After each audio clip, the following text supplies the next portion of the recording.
Assalamualaikum warahmatullahi wabarakatuh. Kita lanjutkan pada bagian kedua pada materi pertemuan kedua, yaitu soal permasalahan ekonomi, kelangkaan dan pilihan.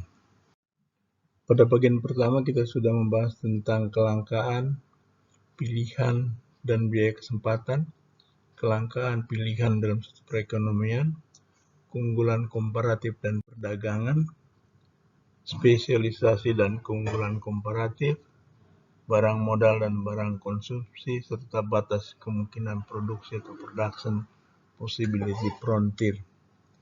Pada bagian kedua ini kita akan bahas tentang pertumbuhan ekonomi dan sistem perekonomian. Pertumbuhan ekonomi.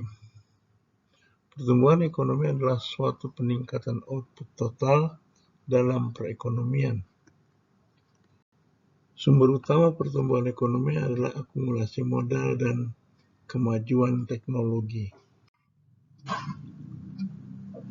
Pergerakan keluar dari kurva kemungkinan produksi atau production possibility frontier menunjukkan adanya pertumbuhan ekonomi.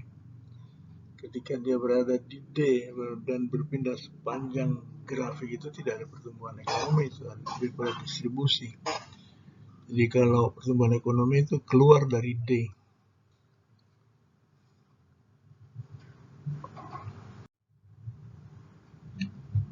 Lihat di sini misalnya dari titik D, perekonomian dapat memilih setiap kombinasi output antara titik F dan titik G. Jadi pada titik F itu consumer good tetap, tetapi capital good naik dari 550 ke 800. Kalau dari D pindah ke G, itu artinya capital good barang modal itu tetap 550, tetapi consumer good barang konsumsi itu naik dari 1.300 ke 1.400. Jadi ini ada pertumbuhan. Tidak semua sektor bertumbuh dengan tingkat yang sama.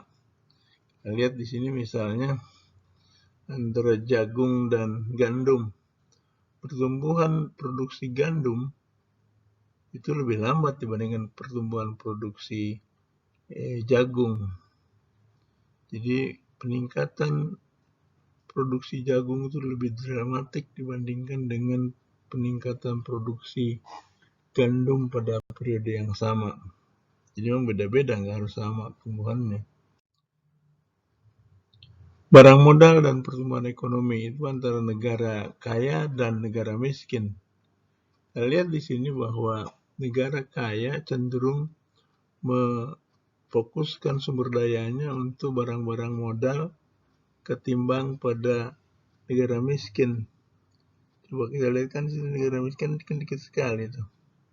Capital goods sedikit, consumption goods juga sedikit.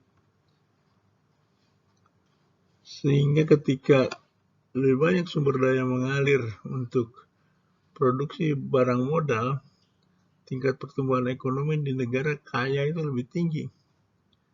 Dan gap antara negara kaya dan negara miskin itu makin lebar. Dengan spesialisasi dan melakukan perdagangan, C dan B dapat bergerak melampaui batas kemungkinan produksinya. Kalau ada spesialisasi dan perdagangan. Kalau misalnya di sini kita lihat di yang kiri, itu untuk column production possibility frontier-nya dari output bulanan itu meningkat. Karena dia bisa memproduksi makanan lebih banyak.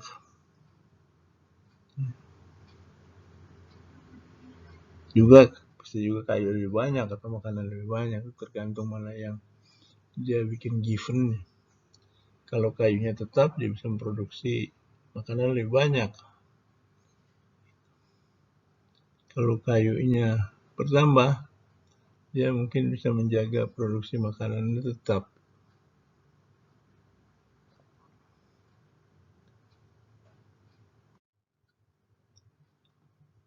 Permasalahan ekonomi dengan sumber daya yang terbatas, bagaimana persisnya masyarakat besar yang kompleks menjawab 3 pertanyaan dasar ekonomi tadi?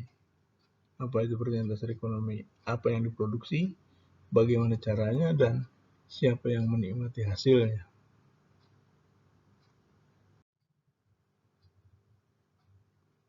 Sistem perekonomian merupakan kerangka dasar yang dibuat oleh masyarakat untuk mengatasi permasalahan ekonomi mereka. Itu mencakup perekonomian komando atau command economies, perekonomian bebas atau laissez-faire economies, dan perekonomian campuran, mixed system. Nah, itu yang paling banyak sebenarnya. Yang command economy itu udah nggak terlalu banyak.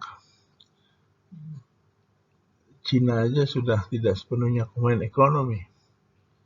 Kemudian yang laissez-faire economy, perekonomian bebas juga tidak sepenuhnya bebas karena pemerintahnya pasti campur tangan. Sehingga kemungkinan perekonomian campuran itu yang paling banyak yang dianut oleh negara-negara saat ini.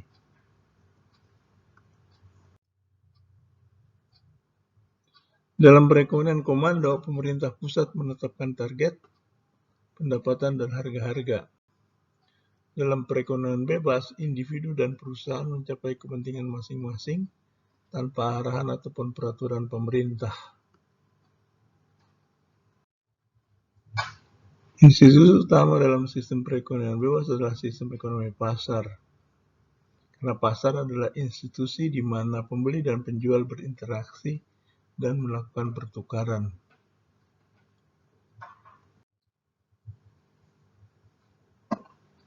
Consumer sovereignty adalah sebuah gagasan bahwa pada akhirnya konsumenlah yang menentukan apa yang akan diproduksi dengan memilih apa yang akan dibeli.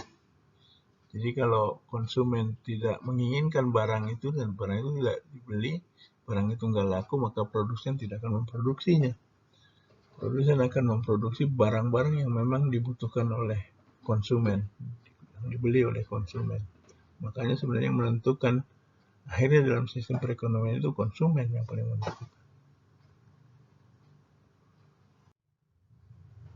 Dalam sistem pasar bebas, produsen harus tahu bagaimana merencanakan, mengorganisasikan, dan mengkoordinasikan kegiatan produksi barang dan jasa.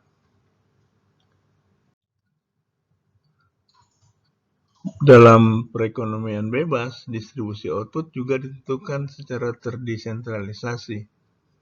Jumlah yang diterima rumah tangga tergantung pada pendapatan dan kekayaannya.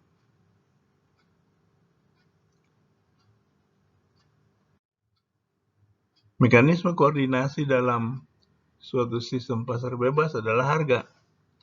Harga adalah jumlah uang yang dijual untuk suatu produk per unit. Harga mencerminkan keinginan untuk membayar.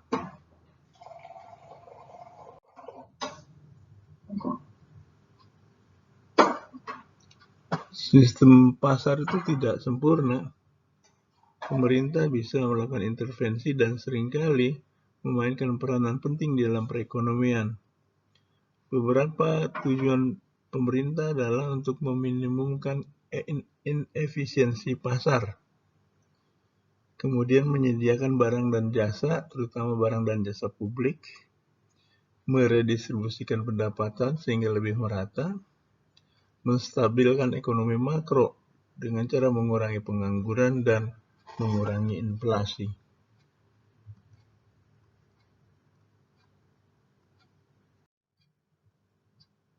Demikian saya kira materi untuk bagian kedua, yaitu tentang pertumbuhan dan sistem ekonomi. Ini ada beberapa konsep dan terminologi yang perlu saudara pahami, misalnya absolute advantage, keunggulan absolut, kan beda itu tadi dengan comparative advantage.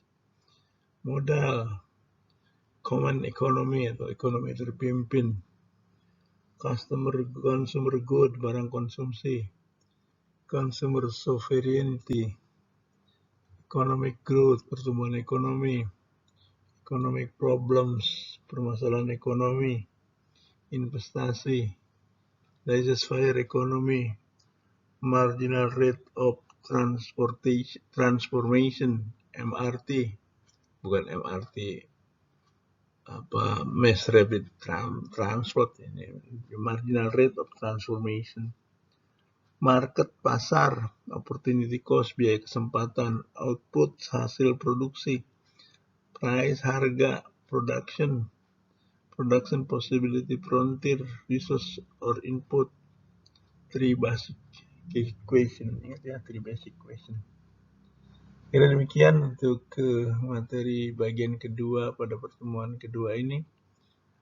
Terima kasih. Assalamualaikum warahmatullahi wabarakatuh.